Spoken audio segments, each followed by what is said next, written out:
Hola queridos amigos del canal Dalom Chile, bienvenidos al capítulo número 9 de este programa, El Método Dalom.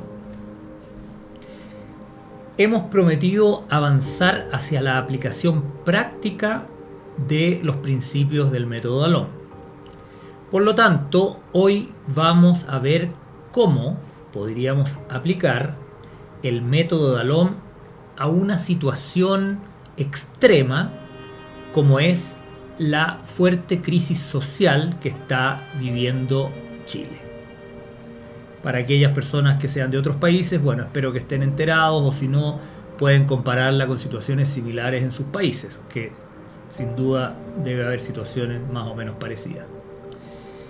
Entonces, esta crisis donde todos los ánimos están muy exacerbados, ¿no? Y muchos piensan que es casi imposible alcanzar o recuperar la paz, se presta mucho para ver cómo se aplican los principios del método Dalom a situaciones tan extremas como esta. Pero recordemos las palabras del expresidente de Estados Unidos, John Fitzgerald Kennedy, cuando dijo que la palabra crisis en chino se formaba más o menos de los términos peligro y oportunidad. Entonces, esta crisis nos da una oportunidad. Esta gran crisis que está viviendo Chile, aparte de todo lo que ha provocado en la gente, ¿no? Temor, ansiedad, miedo, rabia, etcétera, que todas esas cosas que se pueden percibir en la crisis. No es que la crisis traiga todas esas cosas, pero permite percibir todo aquello. Pero toda crisis también, como decíamos, ofrece grandes oportunidades. Por un lado, una crisis ofrece la oportunidad, o sea, una crisis como la que está viviendo Chile ofrece la oportunidad de mejorar en forma relevante las condiciones sociales del país. Pero lo que más nos importa ahora en el contexto de este programa es la gran oportunidad que nos da para ver cómo se pueden aplicar estos principios del método Dalom a una situación tan extrema de conflicto como este estallido social. Claramente no es la intención de este programa hacer un análisis político, ¿no? Para eso tenemos otro programa en el canal que es NSR, el cual a las personas que estén digamos muy interesadas o muy enganchadas en este programa, en el método Dalom, no les recomiendo tanto que vean aquellos otros programas que son más políticos, en fin, son más mundanos, ¿no? Si ya has sido capaz de entusiasmarte con este programa, que es tan difícil y que es tan, podríamos decir, para gente tan avanzada, quizás no sea bueno que te distraigas con el otro. Pero bueno, por razones didácticas, aunque este no es un análisis político, por razones didácticas haremos de todas maneras un breve esbozo de lo que está pasando, especialmente para la gente de otros países que quizás no tiene tan claro de qué se trata la crisis o el estallido social en Chile. Puede que muchos no estén totalmente de acuerdo con el esbozo que voy a hacer, pero eso no es relevante porque en realidad estamos usando este esbozo solo como un escenario, ¿no? Un escenario que podría ser hasta ficticio, con fines puramente didácticos.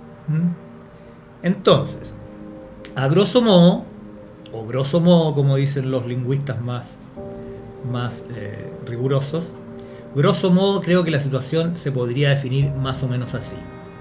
Primero, hay en Chile un enorme descontento y frustración por las duras condiciones socioeconómicas y en especial por la gran desigualdad entre los más privilegiados y los más desfavorecidos. Ese es un elemento fundamental de esta crisis. En segundo lugar, existe un grupo que parece creer en la acción violenta para cambiar las cosas, para mejorarlas, ¿no?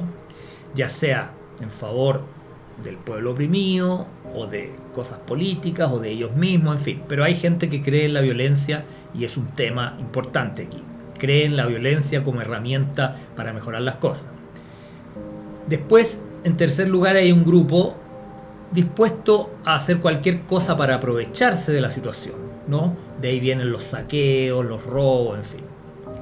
Y en cuarto lugar, parece haber un grupo entre anarquistas y violentistas y quizás terroristas, no sabemos, que solo quieren mostrar su rabia dañando y destruyendo. Esto es más o menos lo que se percibe en una crisis como esta. Bueno, podemos asumir que esta es gente muy dañada y que no lo están haciendo simplemente por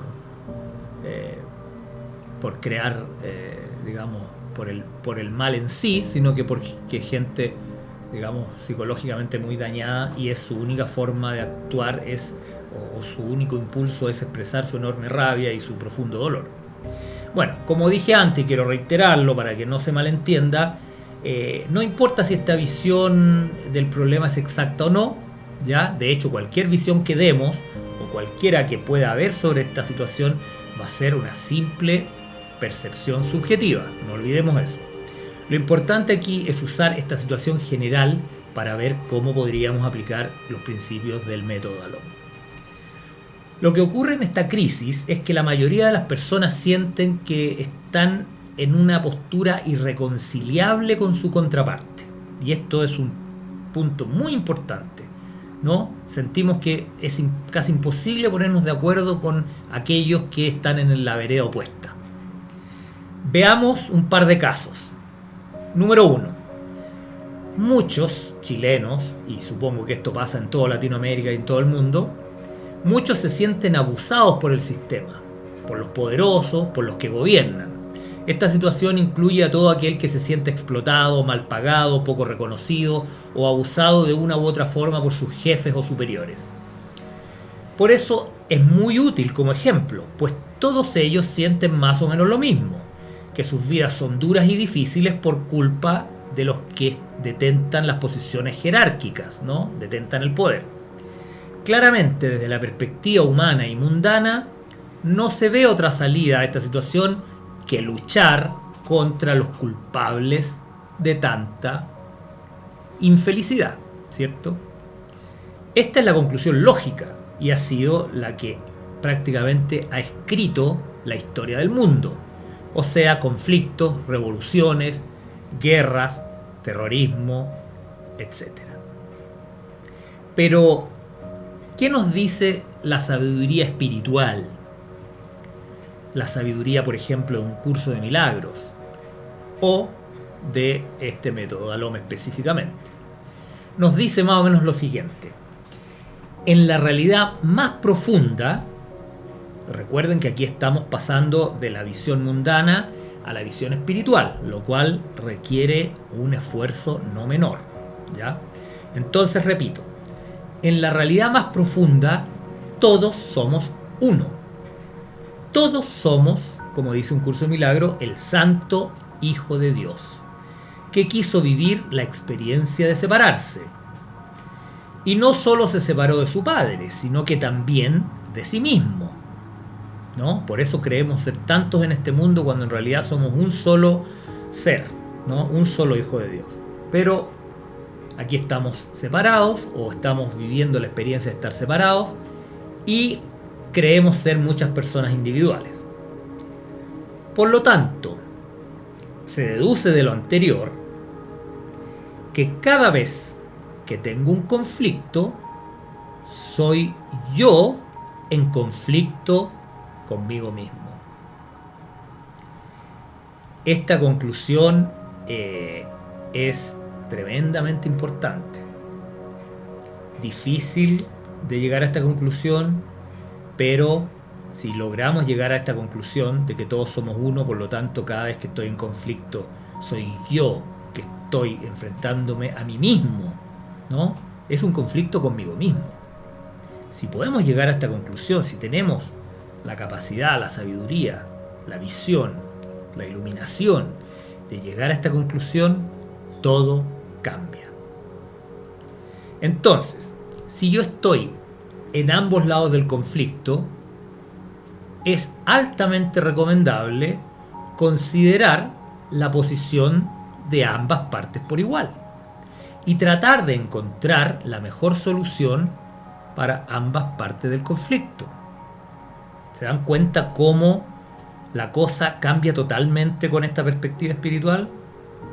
¿No? Lo que antes se veía como un conflicto irreconciliable pasa a ser otra cosa totalmente distinta. Este cambio de visión y cambio de actitud puede parecer a algunos demasiado simple para solucionar un conflicto tan enorme como aquel del que estamos hablando. Sin embargo, establece un giro absoluto en la situación, pues nos lleva del conflicto a la colaboración. Repito, nos lleva del conflicto a la colaboración. Qué importante detalle. De ver al otro como un enemigo a verlo como un socio y un colaborador con el cual podemos aunar fuerzas, importante punto, aunar fuerzas para buscar la solución a un mismo problema, para alcanzar un objetivo común, pues ambos queremos ser felices y ambos somos el mismo. ¿Se dan cuenta cómo todo cambia al verlo desde esta perspectiva? El que era tu enemigo y tu rival pasa a ser tu socio y colaborador, ¿no? Y en vez de una fuerza que se opone a otra fuerza más o menos igual y se anulan y no llegan a nada, estamos sumando fuerzas, ¿no?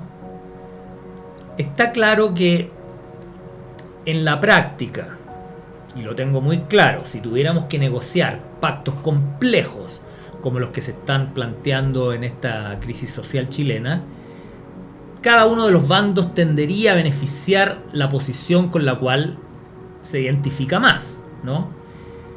Sin embargo, bastaría con recordar cada cierto tiempo, ¿no? Como tener como una ayuda a memoria por ahí un memo, un tatuaje quizás en la muñeca, no sé, en alguna parte del cuerpo, tener algún sticker por ahí pegado, algo que nos recuerde cada cierto tiempo que nos conviene buscar una solución que sea buena para ambas partes, ¿no? Lo que en inglés se llama un negocio win-win, o sea, ganar y ganar, ¿no? Si al hacer un negocio gano yo y ganas tú, ganamos los dos, ¿no? Y al tomar esta actitud, dejamos de lado, y esto es una de las cosas más importantes, dejamos de lado toda lucha fratricida, o sea, odio, violencia, desprecio, que son los elementos tan preocupantes y negativos que han aflorado en esta crisis en Chile. Y lo mejor de todo, y este es un elemento que mucha gente no considera, lo mejor de todo es que al actuar así, donde dos enemigos se ponen de acuerdo en algo, ¿no? Donde dos personas que estaban opuestas unas a la otra y deciden aunarse, deciden unirse en un objetivo común, esto da pie al milagro, ¿no? El milagro, el cual se produce cada vez que decidimos abandonar los intereses antagónicos en busca del bien común.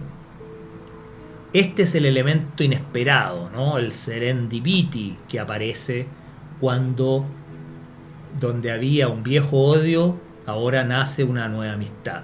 Esto es lo que genera el milagro. Y los milagros no tienen límites, pueden solucionar absolutamente cualquier problema.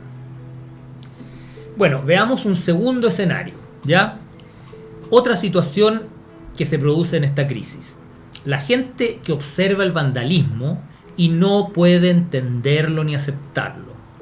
Ve a los vándalos como animales salvajes que solo buscan hacer daño y destruirlo todo. En muchos casos la indignación ante esta situación de vandalismo es tan grande que muchas personas, más de las que creemos, en su fuero interno desearían tener a esos vándalos a su merced para darles el castigo más duro posible. Lo cual podría ser muchas veces, y seamos honestos en esto, muchas veces una salvaje golpiza, ¿no? Muchas veces en nuestro fuero interno, sin reconocerlo, al ver actos de vandalismo, quisiéramos darle una buena paliza a los vándalos. Otros pedirán cadena perpetua, otros pedirán incluso la pena de muerte. Y bueno, ¿cómo deberíamos analizar esta dramática situación desde la perspectiva del método Dalón? Aplicando el mismo principio que aplicamos en el caso anterior, tenemos que reconocer que aunque nos cueste, que en la realidad más profunda, el observador, voy a retomar acá.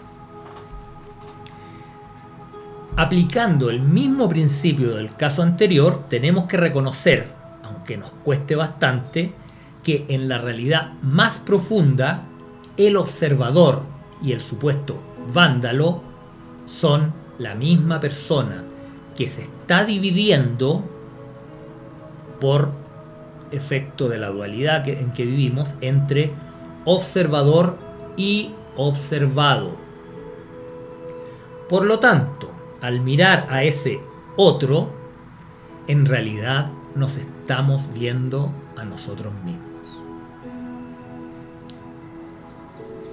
Un curso de milagros nos enseña que todo lo que vemos en el mundo exterior, en el mundo que nos rodea, es el resultado de lo que hemos proyectado desde el interior de nuestra conciencia.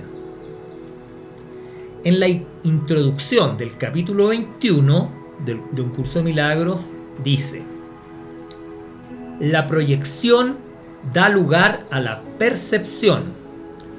El mundo que ves se compone de aquello con lo que tú lo dotaste, nada más.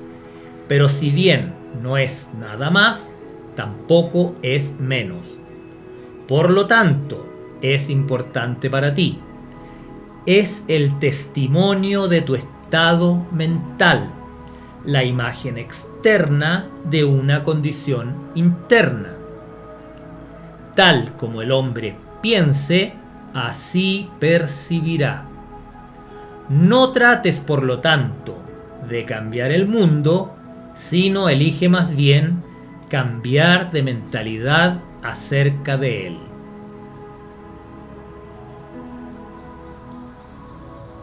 Muchos alegarán y dirán: esto es imposible, esto no puede ser así. Yo jamás he sido un vándalo, nunca lo seré. Detesto a los vándalos, pero jamás sería un vándalo, jamás haría este vandalismo, ¿cierto? La mayoría de las personas van a alegar esto.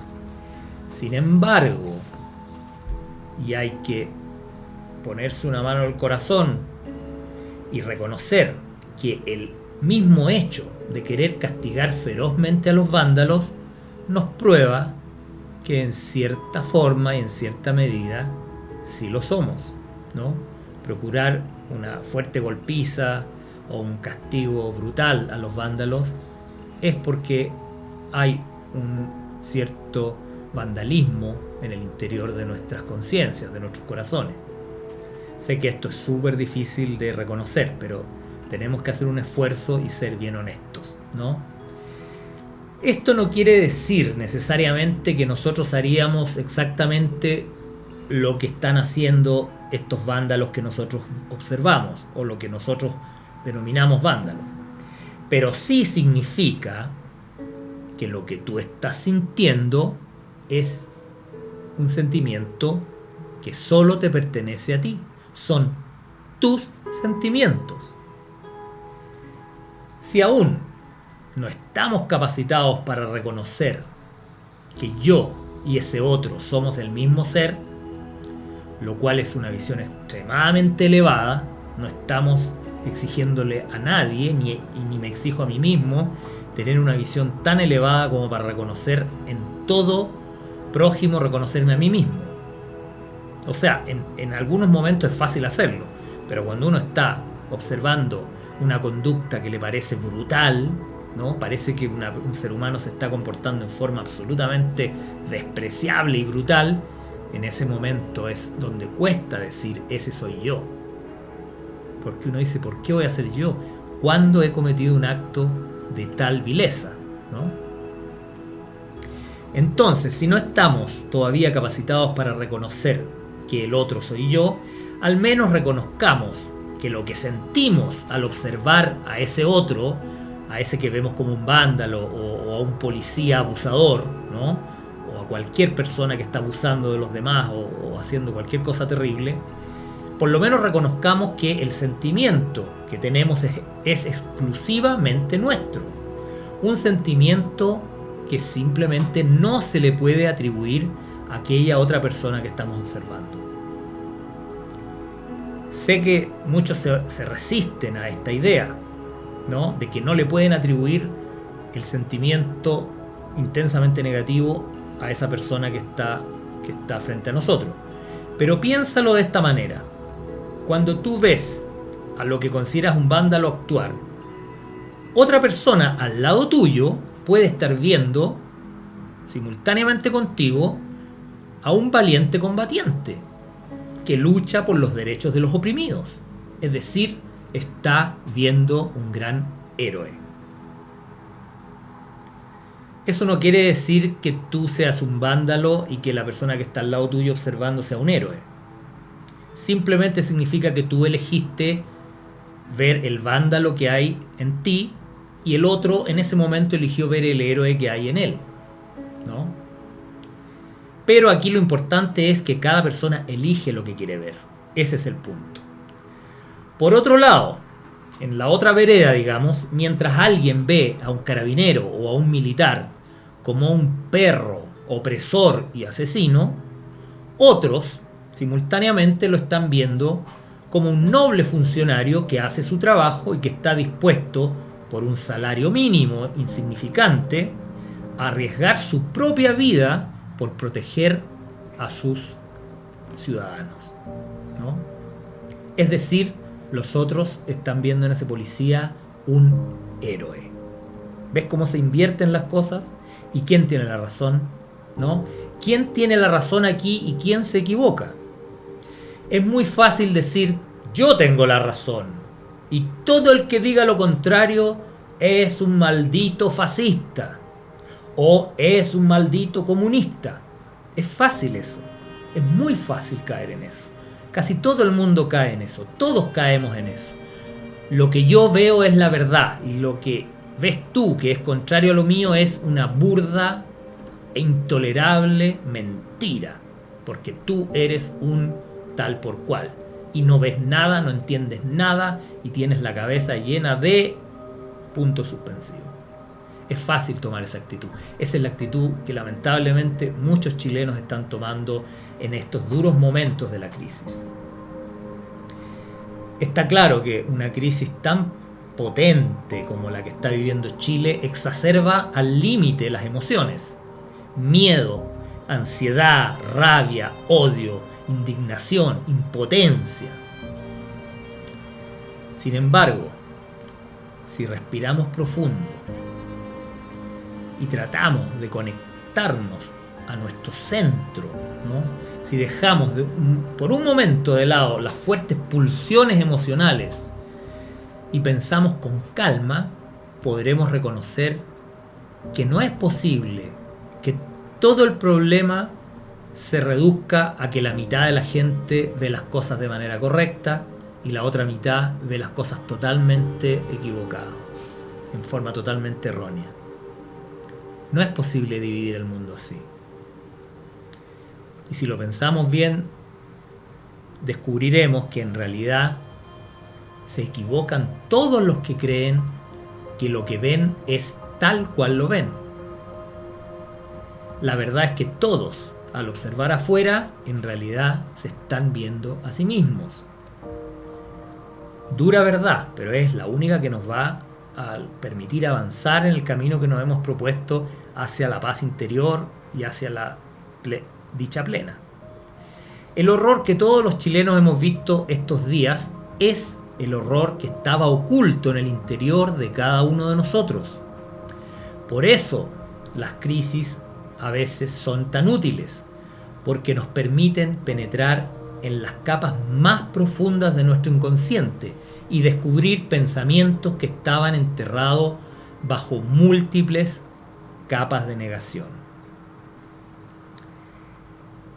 Sé que es tremendamente difícil, en momentos de tanta tensión y horrores, tomar una posición tan elevada como la que estamos proponiendo. Pero como digo siempre, paciencia, paciencia. No hay un gran apuro. Nadie nos exige transformarnos en un monje tibetano de un día para otro. Esto es, como siempre hemos dicho, un largo proceso. Y lo es principalmente porque la energía de la culpa, que se manifiesta en miedo, rabia o depresión, es tremendamente potente. Es una energía incalculable. Por eso tenemos que ser muy pacientes con nosotros mismos en este proceso e ir avanzando paso a paso, con simples y pequeños actos de perdón, actos internos de tolerancia, de comprensión, de empatía y de misericordia, siempre con la ayuda del Espíritu de Dios. Esto no lo podemos hacer solos. Siempre que queramos realizar estos actos de perdón, tolerancia, comprensión, empatía y misericordia, cuando nuestros ojos nos están mostrando algo totalmente imperdonable, necesitamos invocar la ayuda divina, al Espíritu Santo, ¿no? O al Espíritu Divino. Eso es un punto fundamental del método Alom. Sé que no es el camino que está tomando la mayoría de la gente, pero sí puede ser tu camino, siempre y cuando permitas que el amor de Dios fluya a través de ti. Muchas gracias.